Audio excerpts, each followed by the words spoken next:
நான் என்ன சொன்னேன், ஒரு 7 அடி பிள்ளையார் வாங்கிறதுக்கு ஒரு 8000 9000 ஆகும். அது இவனுக்கிட்ட சொல்ல சாதனை சொல்லியிருந்தான்.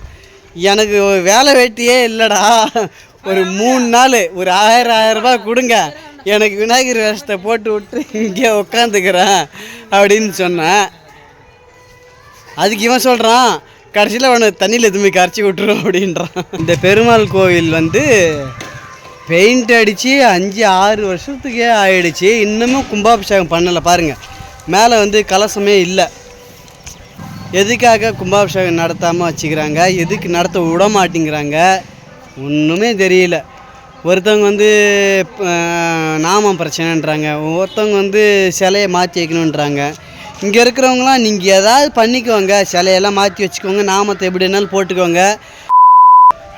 Hello friends, welcome back to Mama with Pattu. Friends, இன்றைக்கி வந்து என்ன விலாக் பார்த்தீங்கன்னாக்கா, நாளைக்கு விநாயகர் சதுர்த்தி இல்லையா? ஸோ இன்றைக்கே நம்ம ஏரியாவில் வந்து விநாயகர் வைக்கிறதுக்கு வந்து பசங்களாம் ரெடி பண்ணுறாங்க. நம்ம ஏரியா குட்டி பசங்களாம் சேர்ந்து விநாயகர் வைக்கிறாங்க.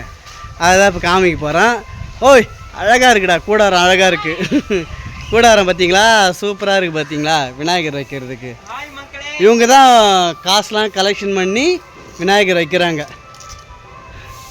எங்கள் தெருவில் எல்லாருக்கிட்டையுமே காசு கலெக்ஷன் பண்ணிட்டாங்க.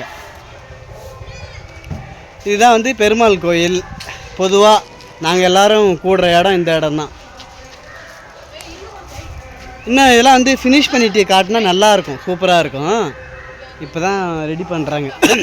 தார்ப்பா வந்து நேற்று நைட்டே போட்டாங்க. நம்ம மோகன் தம்பி வீட்டில் தான் போய் இப்போ தார்ப்பா வாங்கிட்டு வந்தோம். இந்த பெருமாள் கோவில் வந்து பெயிண்ட் அடித்து 5-6 வருஷத்துக்கே ஆயிடுச்சு. இன்னமும் கும்பாபிஷேகம் பண்ணலை பாருங்கள். மேலே வந்து கலசமே இல்லை. இதுக்கு வந்து கும்பாபிஷேகம் பண்ணாமல் தடுக்கிறதுக்கான நிறைய சதிகாரர்கள் இங்கே இருக்கிறாங்க. அது என்ன காரணம் அப்படின்னு எனக்கே தெரியவே இல்லை. காரணத்தையாவது சொல்லுங்கடா அப்படின்னாலும் சொல்லவும் மாட்டுறாங்க. எதுக்காக கும்பாபிஷேகம் நடத்தாமல் வச்சுக்கிறாங்க, எதுக்கு நடத்த விட மாட்டேங்கிறாங்க ஒன்றுமே தெரியல. ஒருத்தவங்க வந்து நாமம் பிரச்சனைன்றாங்க, ஒருத்தவங்க வந்து சிலையை மாற்றி வைக்கணுன்றாங்க. இங்கே இருக்கிறவங்களாம் நீங்கள் ஏதாவது பண்ணிக்கோங்க, சிலையெல்லாம் மாற்றி வச்சுக்கோங்க, நாமத்தை எப்படி வேணாலும் போட்டுக்கோங்க, கும்பாபிஷேகத்தை நடத்தியாவது கொடுங்க அப்படின்னு தான் சொல்கிறாங்க. ஆனால் அது யாரும் முன் வரவும் மாட்டுறாங்க. ஏன்னா உள்ளார வந்து சிலையை வச்சாச்சு, இப்போ அந்த சிலையை ஏன் வச்சிங்க அப்படின்னு சொல்லிட்டு தான் ஒரு தரப்பை வந்து கேள்வி கேட்டாங்க. சரி, அந்த சிலையை எடுத்துகிட்டு நீங்களேவாது கும்பாபிஷேகத்தை பண்ணுங்க அப்படின்னு சொல்கிறாங்க. மூலஸ்தானத்தில் வச்சு சிலையை எடுக்கணுன்னாக்கா ஒரு பயம் வரும்ல, ஒரு பயம். ஏன்னா கடவுளை வந்து வேறு இடத்துக்கு எடுத்துகிட்டு போய் வைக்கிறது இருந்தால் பயப்படுவாங்க. அதனால் நாங்கள் வைக்க மாட்டோம் அப்படின்ட்டு தடுக்கிறாங்க ஒரு கூட்டம். எந்த ஊர்லேயாவது ஒரு 6-7 வருஷம் பெயிண்ட் அடித்து கும்பாபிஷேகம் நடக்காமல் இருக்குமா? எங்கள் ஊரில் எங்கள் தெருவில் இருக்கிற பெருமாள் கோயிலில் இருக்குது. ஸோ சதிகாரர்கள் தடுக்கிறாங்க. இது வந்து யாராவது கேளுங்கனாலும் கேட்கவும் மாட்டேங்க. ஏற்கனவே ஒரு வீடியோ 2 வீடியோ போட்டுட்டேன்.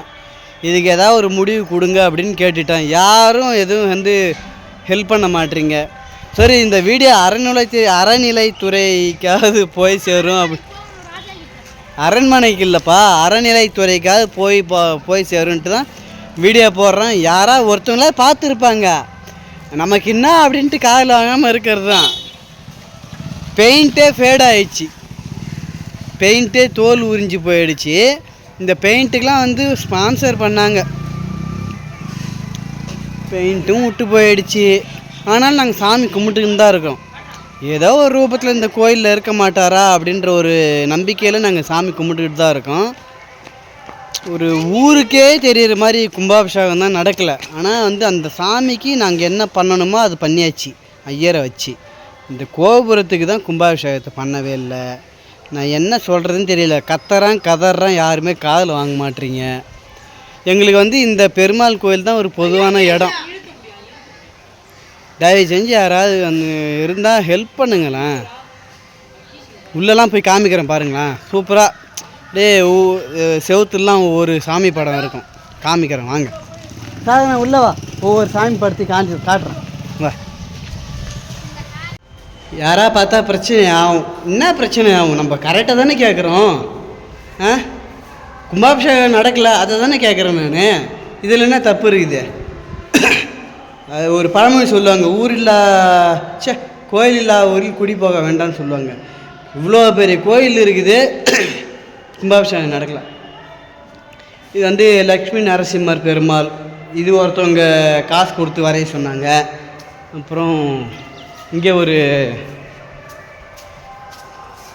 இந்த சாமி வந்து பார்க்கடலில் பள்ளி கொண்ட பெருமாள். இதை ஒருத்தவங்க வரைய சொன்னாங்க காசு கொடுத்து. அப்புறம் கோயிலெலாம் சுற்றி சூப்பராக இருக்கும், இயற்கையோடு கலந்துருக்கும் இந்த கோயில். அப்புறம் மேலெலாம் பாருங்கள், இந்த மாதிரி ஒவ்வொரு பூவெலாம் டிசைனிங் இருக்கும். இதெல்லாம் அப்படியே ஒவ்வொருத்தவங்களா காசு கொடுத்து வரைய சொன்னாங்க. இவரை பாரு,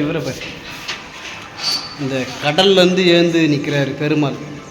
இது ஒருத்தவங்க வரைய சொன்னாங்க. இது வந்து இவங்க வந்து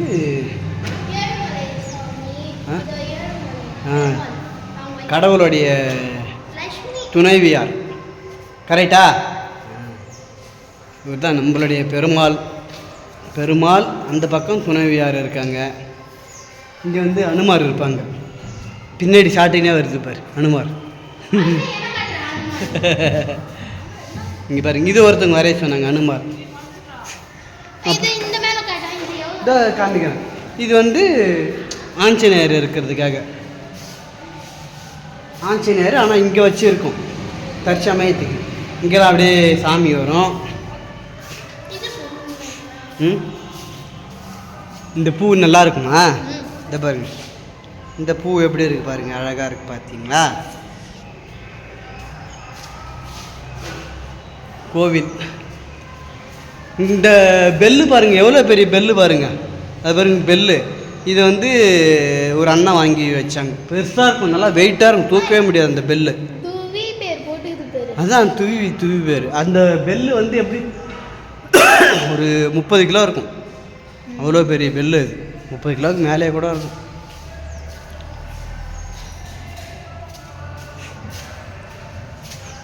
நம்ம மூலஸ்தானத்து கதவு இதில் தான் பெருமாள் இருக்கார். நீங்கள் நிறைய வீடியோவில் பார்த்துருப்பீங்க எங்கள் பெருமாளுடைய மூலவரில் மூலவர் சிலை என்னவாக இருக்கும் அப்படின்ட்டு. இது வந்து வாசப்படியில் வர்ற கதவு இது. நாங்கள் ஆனால் இப்படியே உள்ளார வந்துட்டோம், கோயில் உள்ளார. என்னடா ஏன் ரெடி ஆகிட்டா? ஸ்டாப்லர் நீங்கள் நைட்டு முடிச்சுடுவீங்களா? வாய்ப்பு இல்லை, நைட்டே முடிச்சிடலான்டா. இங்கே இது போடல, தார் பாய் போடல, ஓட்டை. அது என்னடா பண்ணுறது, விட்டுற வேண்டிதான். வேணாண்டா, விட்றா, ஒன்றும் ஆகாது. அதெல்லாம் மழையா வரும்ன்ட்டு நம்பாதீங்க.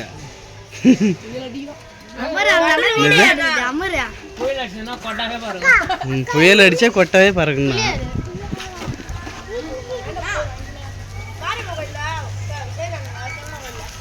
கெங்கம்மா கோயிலில் ஒரு பிள்ளையார், நம்ம தெருவில் ஒரு பிள்ளையார், மாரியம்மன் கோயிலில் ஒரு பிள்ளையார். எங்கே மாரியம்மன் கோயில்லேவா? இங்கே கெங்கம்மா கோயில், கோட்டமேடு. இப்போ தான் முருகர் கோயிலுமா? மறுபடியும் சொல்ல. நான் என்ன சொன்னேன், ஒரு 7 அடி பிள்ளையார் வாங்கிறதுக்கு ஒரு 8,000-9,000 ஆகும். அது இவனுக்கிட்ட சொல்ல, சாதனை சொல்லியிருந்தான். எனக்கு வேலை வெட்டியே இல்லைடா, ஒரு 3 நாள் ஒரு 1000 ரூபாய் கொடுங்க, எனக்கு விநாயகர் வேஷத்தை போட்டு விட்டு இங்கே உட்காந்துக்கிறேன் அப்படின்னு சொன்னேன். அதுக்கு இவன் சொல்கிறான், கடைசியில் அவனை தண்ணியில் எதுவுமே கரைச்சி விட்டுரும் அப்படின்றான். என்னடா ஏய், ஒரு நாளைக்கு 1000 ரூபாய் கொடு, இங்கே வேஷம் போட்டு உட்காந்துக்கிறேன். என்ன கள்ளக்கோவிலாம் எனக்கு தான். என்னடா கொஞ்சம் லைட்டாக தொப்பி இப்போ வந்துடுது, லைட்டாக வந்துடுது. சும்மா இப்படி காட்டுறேன் நான். கொஞ்சம் லைட்டாக இது பண்ணிக்கலாம், மேக்கப் போட்டு துணி வச்சுக்கலாம். அப்படியே இந்த இது இப்படி வரும். மறுபடியும் சொல்ல,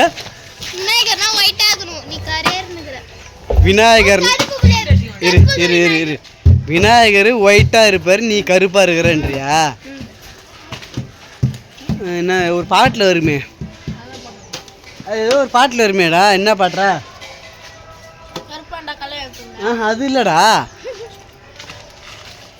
இந்த சாமியும் கருப்பு தான் ஒரு பாட்டு வரும்ல, சாமி பிறக்கிறப்ப கருப்பாக இருந்தாரோ சிவப்பாக இருந்தாரோ, நீ பார்த்தியா?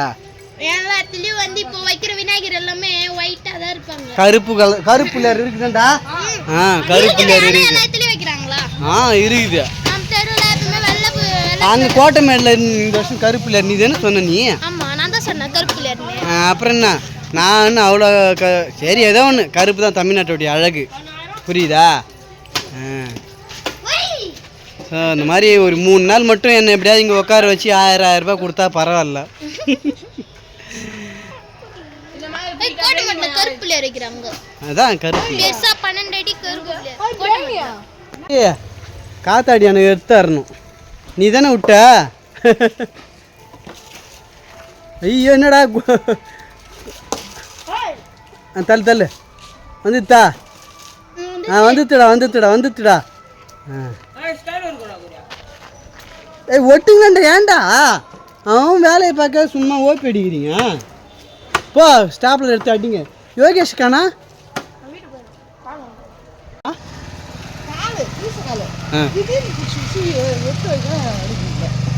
பால் வாங்கியாச்சா? சரிப்பா. இன்னும் நுண்டின்னு வரா? இந்த கால் ஒரு நாளைக்கு பீச கால் வரமாட்டேது, ஒரு நாளைக்கு சோத்து கால் வரமாட்டேது. என்ன சொல்றது நானுன்னு தெரியல. மாமா பால் காயுதே, பால் காஞ்சிது நிறுத்திட்டேன். நான் என்ன பண்ணுறது, நான் நிறுத்திட்டேன். இது சர்க்கரை டீத்தூள் போடணுமா? லைட்லாம் போட்டுட்டாங்க. விநாயகர் சதுர்த்தி வைப் வரப்போகுது. டெக்கரேஷன்லாம் காலையில் வந்து பண்ணிவிடுவாங்கன்னு நினைக்கிறேன். லைட் போட்டு விட்டாங்க. இது பாருங்கள் பக்கத்தில் அந்த லைட்டுக்கு பின்னாடி ஒரு மரம் ஒன்று இருக்கும். ஆனால் ஒரு 10 வருஷத்துக்கு முன்னாடி வச்ச மரம். நான் லைட் போட்டு விட்டார்கள். என்னடா விநாயகர் சதுர்த்தி ஓகேவாடா? ஓகேவா? வேலை முடிஞ்சுது.